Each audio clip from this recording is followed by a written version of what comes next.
Bonjour, qu'est-ce qui pourrait sauver l'amour? C'est une question intrigante que j'ai réentendue. C'est une question très profonde de l'âme, en tout cas de celui qui a vraiment posé ces mots sous forme de question. Et dans cette question, il y a plus quelques petites choses à aborder pour comprendre un petit peu les mots tels que l'amour et tels que le sauveur, le fait de sauver. Cette question, à mon avis, si elle se pose, c'est que c'est comme un appel au secours, c'est comme une alerte de l'âme qui appuie sur le bouton et qui dit mais qu'est-ce qui se passe? Pourquoi il y a tant de destruction dans ce monde, que ce soit des choses qu'on peut voir à travers les médias ou des destructions aussi liées aux maladies ou liées à nos relations. Il y a des blessures, il y a de la douleur et donc de la souffrance qui s'expriment derrière cette question. Il y a le sujet de l'amour, mais de quel amour parle-t-on? De quoi s'agit-il exactement? Est-ce qu'on parle d'amour conditionné, inconditionnel ou universel dans ce cas-là, si on préfère cette expression? L'amour conditionné, c'est ce qui est rattaché à l'humain, à l'ego, au passé, aux souffrances, à nos émotions. C'est s'identifier à cet ego. L'amour universel, c'est lorsqu'on s'ouvre de plus en plus à ce que nous sommes réellement, c'est-à-dire on ne limite plus, on ne conditionne plus, on ne met plus des barrières, on ne met plus le mental au pouvoir. C'est-à-dire qu'on apprend à lâcher prise par rapport au mental, à nos croyances, etc. et qui va venir justement libérer l'espace en nous qui est beaucoup plus grand, donc lié à cet amour inconditionnel.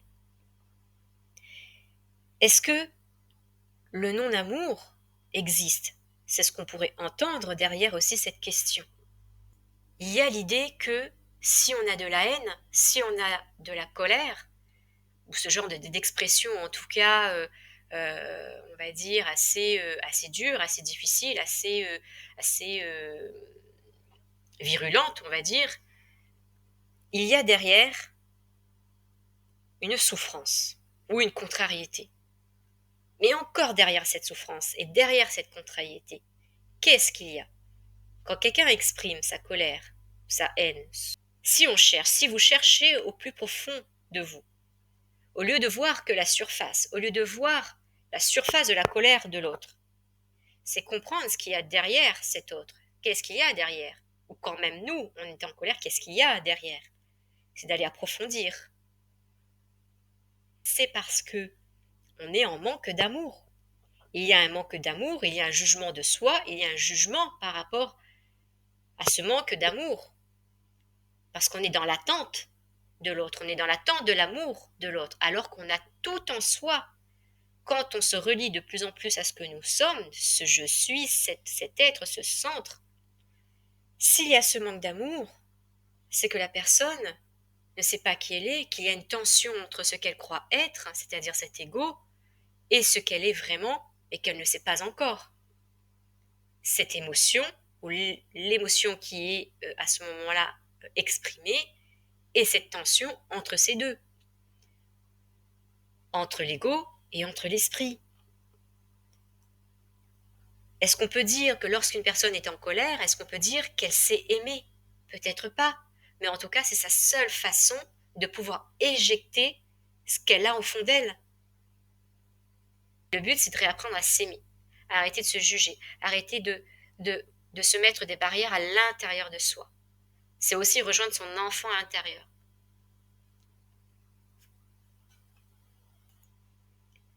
Donc, est-ce que le non-amour existe? Non, il n'y a que l'amour, il n'y a que cela. Tous les niveaux vibratoires d'amour existent. À chaque instant, nous pouvons changer notre niveau vibratoire d'amour. Il y a différents niveaux de densité, différentes dimensions de forme d'ego. Mais l'amour est le moyen, et il restera toujours le moyen du but que j'ai parlé dans le post précédent. L'amour est l'expression de la vie à chaque instant, quelle que soit la forme expressive liée à l'ego ou liée à l'esprit, avec un grand E.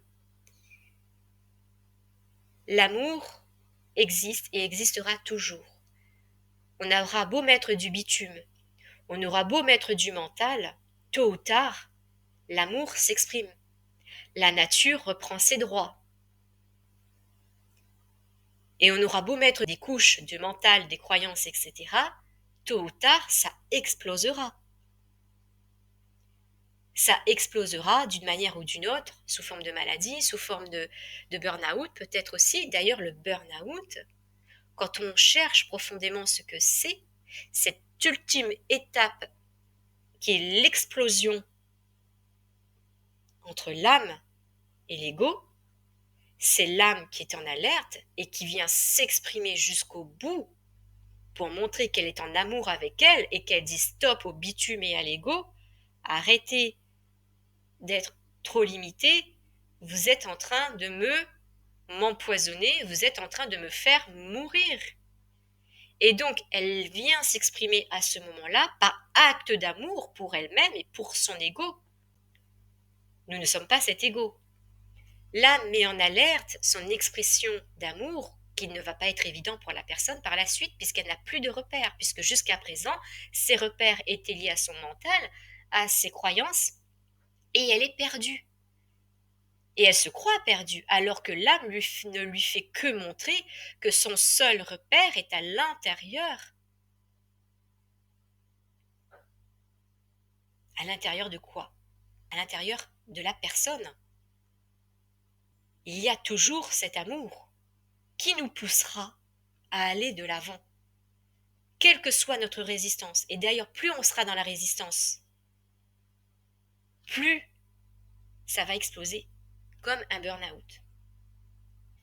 L'amour s'exprime dans le personnage, dans l'outil, à travers les relations, dans l'invisible, dans le visible, dans l'invisible, dans ce qu'on peut ressentir, dans le visible, dans ce qu'on peut créer, dans ce qu'on peut apporter, créer un objet, mais créer des formes verbales, créer des formes émotives, envoyer à l'autre une expression de colère ou d'amour, de joie, etc. Donc, tout est amour, tout dépend de notre espace intérieur, tout dépend de là où on se situe pour exprimer la forme de l'amour.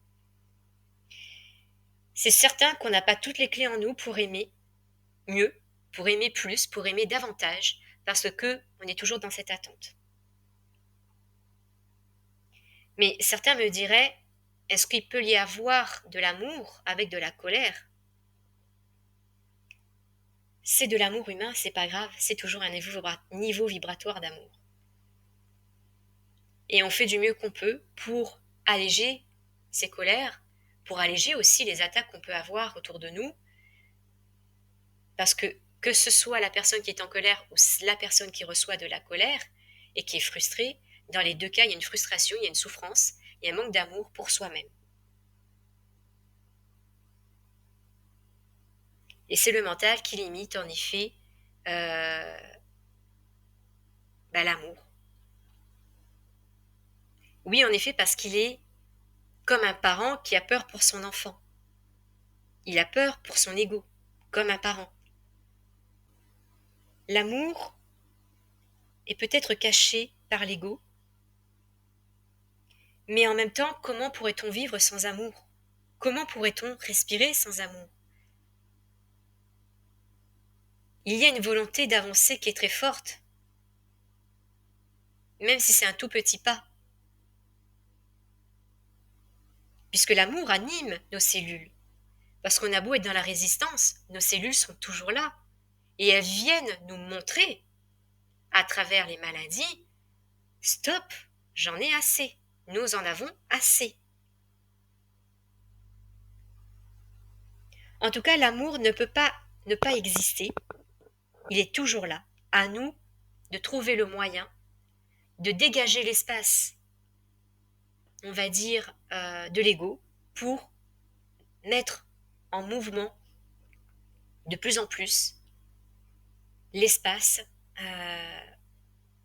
du je suis, de l'être, du centre. Plus nous nous retrouverons en nous-mêmes, plus nous retrouverons notre enfant intérieur, plus nous aimerons toutes les parties en nous.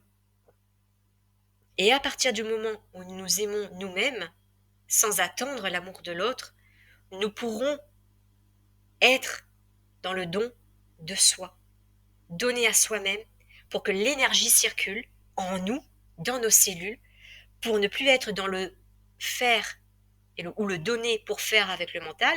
Il faut que ce soit comme ça, je n'ai pas le choix, sois gentil, sois sage, reste dans les clous, fais comme si, et donc on va grandir avec ces mécanismes qui ne resteront que des mécanismes, même si on va essayer de chercher à être bien, à être gentil, mais c'est pour les autres, c'est parce qu'il faut, mais on n'a pas compris à l'intérieur de nous que se donner à soi-même, c'est donner du mouvement, un mouvement beaucoup plus fluide à l'intérieur de nous, comme un vent circulaire de haut en bas, de gauche à droite, comme vous voulez, et qui ensuite va pouvoir être distribué aux autres. Mais tout cela, forcément, c'est un pas à pas. Et dans tout ça, j'ai parlé de l'amour. Mais où est le sauveur? C'est quoi le sauveur? C'est qui le sauveur? Nous sommes chacun notre propre sauveur, c'est-à-dire, plus exactement, notre âme. On sauve notre âme. Personne d'autre ne peut sauver notre âme. On peut nous sauver physiquement. On peut sauver quelqu'un physiquement. On peut apporter des conseils, aider quelqu'un, lui apporter des outils, etc. On a beau apporter quelque chose à la personne, mais si elle n'est pas prête, si elle n'est pas capable d'entendre, on ne peut rien faire de plus. Chacun sauve son âme. Et je ne parle pas du corps physique. Parce que quand on sauve quelqu'un physiquement, c'est que c'est instinctif. Donc ça vient de l'âme. C'est comme ça. Il n'y a pas besoin de réfléchir avec le mental. Donc, plus il y aura des personnes qui mettront en marche la paix intérieure, plus elle se sauvera elle-même. Et plus cela se fera individuellement, plus cela se fera collectivement. Il y aura de moins en moins de destruction. Et donc tout cela se passe avant tout à l'intérieur de soi, avec le don de soi, pour soi. On met l'énergie en mouvement en nous pour pouvoir mettre l'énergie en mouvement pour les autres. À chaque instant, on peut le faire. Mais le mouvement peut rester limité. Il va être étriqué, nos cellules vont être étriquées parce qu'on va être dans tout un tas de schémas qui vont nous emprisonner. Mais on a la capacité de donner vraiment aux autres à partir du moment où on n'attend plus de l'amour de l'autre. Bien que il est agréable d'avoir de l'amour de l'autre. C'est super. Mais à partir du moment, de toute façon, on est dans le don de soi, automatiquement le recevoir viendra à un moment donné. Peut-être pas par cette personne-là, mais peut-être par d'autres éléments, par d'autres outils. Donc, l'amour dépend de notre vitesse d'intégration. Il n'y a que cette vitesse d'intégration. C'est-à-dire, est-ce que c'est une vitesse d'attraction qui est liée à l'attraction, où on s'ouvre de plus en plus à ce que nous sommes, ou est-ce que c'est une vitesse qui est plutôt limitée, qui est plutôt dans la répulsion, et donc dans la résistance par rapport à nos schémas liés à l'ego? La question, qu'est-ce qui pourrait sauver l'amour? L'amour a toujours été là. Par contre, on peut changer nos modes de pensée, on peut changer nos schémas en tout cas de pensée pour instaurer un amour plus grand en se sauvant soi-même à chaque instant dans nos limitations pour éclairer nos limitations, pour les dissoudre par la suite et au fur et à mesure qu'on va avancer euh, vers l'amour plus universel en tout cas. Cette grande question, qu'est-ce qui pourrait sauver l'amour, vient de Balavoine. J'ai réécouté cette chanson et cette question m'a interpellée. Maintenant, je vais me détendre un petit peu. Qu'est-ce qui pourrait sauver l'amour? Et comment retrouver ce que je suis? Qui pourra remplacer l'ego par l'esprit? Où est le sauveur? À mon avis, c'est sûrement l'amour qui cherche à nous sauver. À bientôt.